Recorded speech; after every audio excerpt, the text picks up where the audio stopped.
মস হচ্ছে আমরা সেই চাষি ভাইকে দিতে পারবো যিনি বলছেন আমার ফুল অনেক হচ্ছে কিন্তু সেখান থেকে ফল বা ফসল আর হচ্ছে না, ঝরে যাচ্ছে।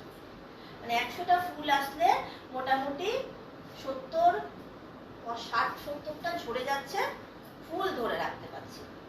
এই সমস্যা যাদেরই আছে তাদেরকেই আমরা এগ্রি মস দিতে পারি।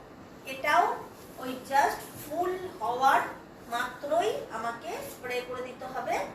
এর পরিমাপ হচ্ছে, এটা যেহেতু লিকুইড, 20 ml 15 লিটার জলে 5 ml এগ্রি 82 সাথে মিশিয়ে আমি প্রয়োগ করব। এবং বারে বারে ফসল যেগুলোতে হয় আমাকে বারে বারেই প্রয়োগ করতে হবে, যেমন বেগুন, যেমন লঙ্কা, যেমন টমেটো, এগুলো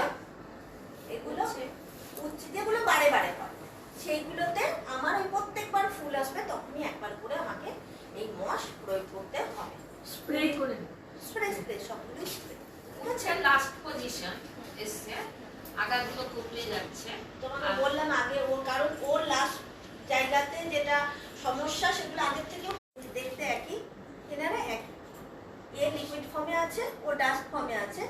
এর হিউমিকের মাত্রা অনেক বেশি, ওর হিউমিকের মাত্রা এটা এডি হিউমিক, ওটা এডি হিউমিক গ্র্যানুয়েলস, একই দেখতে, দেখো দুজনে ঠিক আছে। ও এডি হিউমিক গ্র্যানুয়েলস দানাতে আছে, এর লিকুইড ফর্মে আছে। এর অ্যাক্টিভেশন অনেক বেশি, মানে অ্যাক্টিভ অনেক বেশি, মানে হিউমিক যে কম্পোস্টটা তার পরিমাণ এতে অনেক বেশি আছে, ওটা কম আছে, এটাই তফাৎ, আর কিছু না।